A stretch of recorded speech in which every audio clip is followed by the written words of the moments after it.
Hello नमस्कार good morning. मैं कुणाल, आप देख रहे हो न्यूज़ बिहार। वक्त हो चला है बिहार की खबरों को जानने का। चलिए जानते हैं आज की महत्वपूर्ण तमाम बड़ी खबरों को। बिहार में पारा 44 डिग्री, लू के कहर से त्राहिमाम। 3 मई तक राहत की उम्मीद नहीं, रेड ऑरेंज और येलो अलर्ट जारी।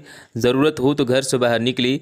बिहार में जारी प्रचंड लू के कहर से त्राहिमाम की स्थिति उत्पन्न हो गई है। पारा 44 डिग्री के पार चला गया है, जबकि पड़ोसी राज्य झारखंड के पूर्वी सिंहभूम में पारा 47 डिग्री को भी पार कर भयावह स्थिति पैदा कर दी है। बिहार में लू को लेकर रेड अलर्ट जारी किया गया है। मौसम विभाग की ओर से बताया गया है कि अभी 3 मई तक इस भीषण गर्मी से राहत मिलने की कोई उम्मीद नहीं नजर आ रही है। हालात कुछ ऐसे हैं कि दिन ही नहीं बल्कि रात में भी लू का कहर चल रही है और लोग हलकान में हैं। मौसम विभाग के अनुसार राज्य के सीवियर हीट वेव का दौर चल रहा है और भीषण गर्मी से लोगों को राहत नहीं मिलने जा रही है। मौसम विभाग ने माने तो पहली बार राज्य के कुछ जिलों में गर्मी को लेकर रेड अलर्ट जारी किया गया है। मौसम विभाग के अनुसार बिहार के 6 जिलों में रेड अलर्ट, 15 जिलों में ऑरेंज अलर्ट और 4 जिलों में येलो अलर्ट जारी किया गया है, जबकि अन्य जिलों में भी दिन गर्म रहने के आसार है। गर्मी इतनी है कि लोग घरों से बाहर निकलने से बच रहे हैं और लू से बचने के लिए तरह तरह के उपाय कर रहे हैं। राज्य सरकार ने अस्पतालों को भी अलर्ट मोड में रहने की हिदायत दी है। राज्य में पड़ रही भीषण गर्मी का असर अब नदियों में भी पड़ने लगा। गंगा का जलस्तर में भारी कमी देखी जा रही है। पटना के कई जगहों पर गंगा सिकुड़ती चली जा रही है। गंगा के आसपास के इलाकों में इसका काफी असर पड़ा है। वहीं सड़कों पर लॉकडाउन जैसे हालात है। प्रचंड गर्मी को देखते हुए स्कूलों को सुबह 10 बजे से शाम 4 बजे तक बंद रखने का निर्देश जिलाधिकारी ने दिया है। वहीं तेज पछुआ हवा और लू के कारण किसानों की मुश्किलें बढ़ गई है। एक तरफ सब्जियों की फसल बर्बाद हो रही है, सब्जी की पैदावार प्रभावित हुई और दाम भी आसमान छू रहे हैं। पवन सिंह की बीजेपी से होगी छुट्टी, भोजपुरी एक्टर पर भड़के आरके सिंह, कहा पार्टी से निकालिए। काराकाट लोकसभा सीट से निर्दलीय उम्मीदवार के रूप में चुनाव लड़ने वाले पवन सिंह के खिलाफ भाजपा बड़ा एक्शन ले सकती है। केंद्रीय मंत्री और आरा लोकसभा सीट से बीजेपी उम्मीदवार ने आरके सिंह ने कहा कि पवन सिंह को पार्टी से निकालिए या फिर चुनाव में बैठने को बोलिए। उन्होंने कहा कि काराकाट लोकसभा सीट से एनडीए के प्रत्याशी उपेंद्र कुशवाहा हैं और उनके खिलाफ जो भी खड़ा होगा वह एनडीए का विरोधी होगा। बता दें कि पवन सिंह के भाजपा में शामिल होने के बाद पार्टी ने उन्हें आसनसोल लोकसभा क्षेत्र से मैदान में उतारा था। टिकट मिलने की खुशी जताने के बाद अगले ही दिन उन्होंने सोशल मीडिया मंच एक्स पर वहां से चुनाव नहीं लड़ने की बात कही। इसके बाद न तो उन्हें पार्टी छोड़ी और न ही उन्हें पार्टी से निष्कासित किया गया। आरके सिंह ने कहा कि उपेंद्र कुशवाहा के खिलाफ जो भी खड़ा होगा वह नरेंद्र मोदी का विरोधी होगा। उपेंद्र कुशवाहा जीतेंगे तो नरेंद्र मोदी का हाथ मजबूत होगा, ये हमारा ही नहीं हमारी पार्टी का मानना है। उन्होंने आगे कहा या पवन सिंह बैठ जाए नहीं तो वह पार्टी से निष्कासित करना उचित होगा। पटना समेत देश के 30 स्थानों पर सीबीआई की छापेमारी, बिटकॉइन और क्रिप्टोकरेंसी से जुड़ा है मामला। केंद्रीय जांच एजेंसी सीबीआई ने ऐप के माध्यम से करोड़ों रुपए की फर्जीवाड़ा मामले में देश के 10 राज्यों में बड़े पैमाने पर छापेमारी की। बिहार में पटना और एक अन्य स्थान पर छापेमारी हुई। इसके अलावा देश में 30 स्थानों पर यह कार्रवाई की गई। जानकारी के मुताबिक यह मामला बिटकॉइन और क्रिप्टोकरेंसी से जुड़ा है। बताया जा रहा है कि फ्रॉड गिरोह ने लोगों से ऐप के सहारे करोड़ों रुपए का फर्जीवाड़ा कर लिया है। HPZ टोकन ऐप से जुड़ी एक फर्जीवाड़ा निवेश योजना में केस दर्ज कराने के बाद सीबीआई की ओर से यह एक्शन लिया गया है। सीबीआई का आरोप है कि इस योजना में जनता को आभासी क्रिप्टोकरेंसी माइनिंग मशीन रिटेल में निवेश कराने के नाम पर गुमराह किया गया है। केंद्रीय जांच एजेंसी के स्तर पर बिहार के अलावा दिल्ली, बेंगलोर, जोधपुर, मुंबई के अलावा अन्य कई स्थानों पर सर्च ऑपरेशन चल रहा है। विभागीय सूत्रों के मुताबिक 10 राज्यों में यह छापेमारी हो रही है। यह पूरा मामला बिटकॉइन और क्रिप्टोकरेंसी से जुड़ा है। अब तक की गई जांच में सभी स्थानों पर करीब 150 बैंक अकाउंट की भी जानकारी मिली है। केंद्रीय जांच एजेंसी सीबीआई की टीम उन खातों को खंगालने की कार्रवाई कर रही है ताकि ट्रांजैक्शन की सच्चाई का पता लगाया जा सके। विश्वस्त सूत्रों से मिली जानकारी के मुताबिक बिहार में 2 स्थानों पर छापेमारी चल रही है। इसके अलावा मध्य प्रदेश, उड़ीसा, उत्तर प्रदेश, कर्नाटक और आंध्र प्रदेश में 2 स्थानों पर छापेमारी की प्रक्रिया जारी है।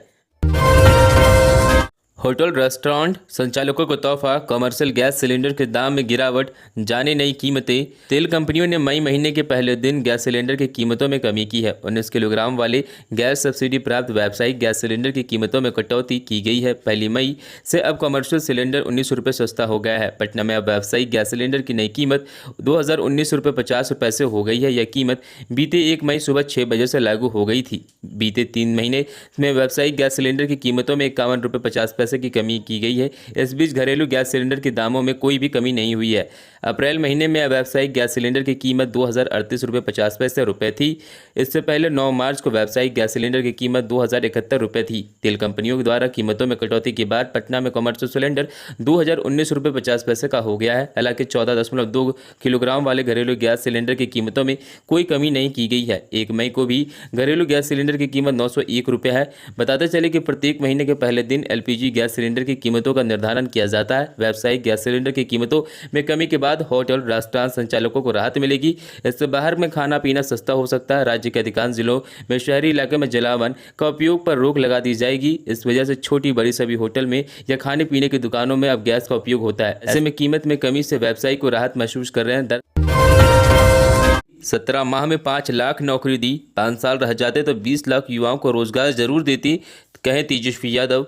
आरजेडी नेता बिहार के पूर्व डिप्टी सीएम तेजस्वी यादव इन दिनों अपने चुनावी सभाओं के दौरान प्रधानमंत्री नरेंद्र मोदी पर जमकर हमला बोल रहे हैं। इसी कड़ी में बुधवार को तेजस्वी यादव ने आरोप लगाते हुए कहा कि दुनिया के सबसे झूठे प्रधानमंत्री नरेंद्र मोदी है। प्रधानमंत्री झूठ बोलकर लोगों को ठग रहे हैं, उनके झांसे में नहीं आना है। तेजस्वी यादव ने बुधवार को अररिया लोकसभा क्षेत्र से पैकटोला और वीरनगर विजयहिरा में महागठबंधन समर्थित राजद प्रत्याशी शहनवाज के पक्ष में चुनावी सभा को संबोधित कर रहे थे। तेजस्वी यादव ने अपने भाषण के दौरान कहा कि आप लोगों ने देख लिया है कि 17 माह के दौरान हमने बिहार में 5 लाख नौकरियां दी, अब 5 साल रह जाते तो 20 लाख युवाओं को जरूर रोजगार देती। इस दौरान तेजस्वी यादव ने मंच से मोदी के भाषण का ऑडियो रिकॉर्डिंग सुनाते हुए लोगों को कह दिया कि कैसे झूठ बोला जा रहा है। मोदी के 2014 और 2019 के भाषणों में जनता के किए गए वादों का अंश सुनाते हुए तेजस्वी यादव ने कहा कि क्या हुआ इनके वादों का, न बिहार में स्पेशल पैकेज मिला, न ही चीनी मिल खुला, न ही उद्योग लगे, गैस सिलेंडर के दाम भी कम नहीं हुआ। इसके लिए मोदी के झांसे में नहीं आना, सरकार बदलने का समय आ गया। हम नौकरी, शिक्षा और बेरोजगारी की बात करते हैं तो वह हिंदू मुस्लिम की बात करने लगते हैं। प्रधानमंत्री मोदी काम की बातें नहीं करते। तेजस्वी यादव ने कहा कि भाजपा ने झूठ बोलने के अलावा कुछ भी नहीं लिया। लगातार 10 वर्षों से एनडीए के समर्थन कर देख चुकी है। जनता का जान चुकी है कि बीजेपी बड़का झूठा पार्टी बनकर रह गई है। जनता ईवीएम का बटन दबाकर परिवर्तन का जवाब देगी। बिना सत्ता परिवर्तन बिहार का विकास नहीं हो सकता। तेजस्वी ने कहा पीएम मोदी इतना बढ़िया झूठ बोलते हैं कि गोबर को भी हलवा बना देते हैं। लालू यादव के समधी अजय यादव को कांग्रेस में झटका, बोले सीनियर नेताओं को निपटाने की साजिश है।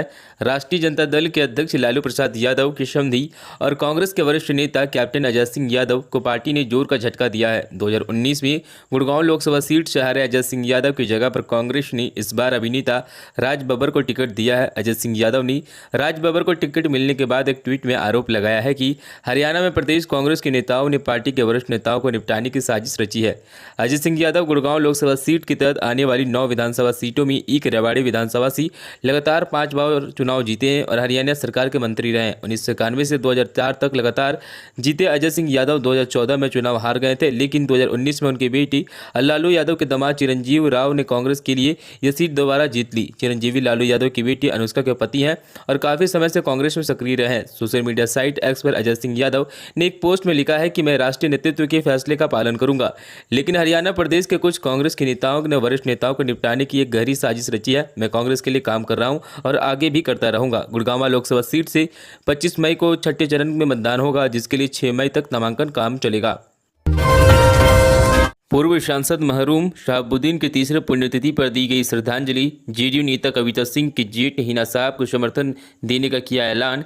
सिवान से लगातार 4 बार सांसद और 2 बार विधायक रहे महरूम पूर्व सांसद मोहम्मद शहाबुद्दीन को तीसरी पुण्यतिथि शहर की रशीद चौक के समीप एक निजी होटल में मनाया गया। इस मौके पर जिले के सभी प्रखंड से मुखिया, जिला परिषद सदस्य सहित सैकड़ों समर्थन उपस्थित हुए, जिन्होंने पूर्व सांसद मोहम्मद शहाबुद्दीन को तैलचित्र पर पुष्प अर्पण कर श्रद्धांजलि दिया। इस मौके पर उसामा साहब भी अपने पिता मोहम्मद शहाबुद्दीन को श्रद्धांजलि सभा में पहुंचे और तैलचित्र पर पुष्पांजलि अर्पित किया। इस दौरान निर्दलीय प्रत्याशी हिना साहब के कार्यकर्ताओं ने लोकसभा चुनाव के मद्देनजर 25 मई को होने वाले मतदान के ऊपर चर्चा किया और बूथ स्तर पर तक सभी लोगों से जोड़ने की चर्चा की गई। इस दौरान उपस्थित मुखिया संघ के अध्यक्ष अजय भास्कर चौहान, मुखिया संजय सिंह, पूर्व प्रखंड प्रमुख विनय सिंह, जिला परिषद सदस्य सहित अन्य पंचायत प्रतिनिधियों ने मंच से एक स्वर में दिवंगत पूर्व सांसद मोहम्मद शहाबुद्दीन की पत्नी और निर्दलीय लोकसभा प्रत्याशी हिना साहब को 3 लाख से ज्यादा वोटों से जिताने का आश्वासन दिया। इस अवसर पर सिवान के सांसद कविता सिंह के पति सह जेडीयू के दिग्गज नेता अजय सिंह के भाई विजय सिंह ने पहुंचकर मोहम्मद शहाबुद्दीन को श्रद्धांजलि अर्पित करते हुए खुले मन से हिना साहब के समर्थन करने की बात कही। विजय सिंह ने कहा कि इस घोषणा में सिवान में बड़ा खेला होने की बात कही जा रही थी। वहीं 14 सालों से राजद में पूर्व जिला अध्यक्ष में रहे परमात्मा राम ने कहा कि मुझे राजद में प्रदेश महासचिव के पद पर रखा गया था। आज मोहम्मद शहाबुद्दीन की तीसरी पुण्यतिथि पर प्रदेश महासचिव के पद से खुद को तथा सिवान जिला के सभी प्रखंड अध्यक्ष और पंचायत अध्यक्ष में सामूहिक रूप से इस्तीफा देने की बात कही है। वहीं उन्होंने कहा कि शहाबुद्दीन साहब ने शिक्षा, स्वास्थ्य और खेल में जो नौजवानों, किसानों को लेकर अपना सपना देखा था, उसके फरमान और सपनों को पूरा करने के लिए हम सभी निर्दलीय प्रत्याशी हिना साहब के हाथों को मजबूत करने का काम करेंगे। वैशाली से विजय तो मुजफ्फरपुर से अजय निषाद ने किया नामांकन। बिहार के वैशाली संसदीय सीट से विजय कुमार शुक्ला उर्फ मुन्ना शुक्ला ने आईएनडीए गठबंधन राजद के उम्मीदवार के तौर पर नामांकन का पर्चा भरा। वहीं मुजफ्फरपुर संसदीय सीट से आईएनडीए कांग्रेस उम्मीदवार अजय निषाद ने नामांकन किया। नामांकन का पर्चा दाखिल होने के बाद दोनों उम्मीदवारों ने संयुक्त सभा में पहुंचे पूर्व उप मुख्यमंत्री तेजस्वी यादव ने लोगों को संबोधन किया। इस दौरान वैशाली सीट से राजद उम्मीदवार मुन्ना शुक्ला ने कहा कि इस संसदीय क्षेत्र में न कोई लड़ाई है न कोई चुनौती है। तेजस्वी यादव ने चिराग पासवान को दी आरक्षण छोड़ने की सलाह, वजह भी बताई।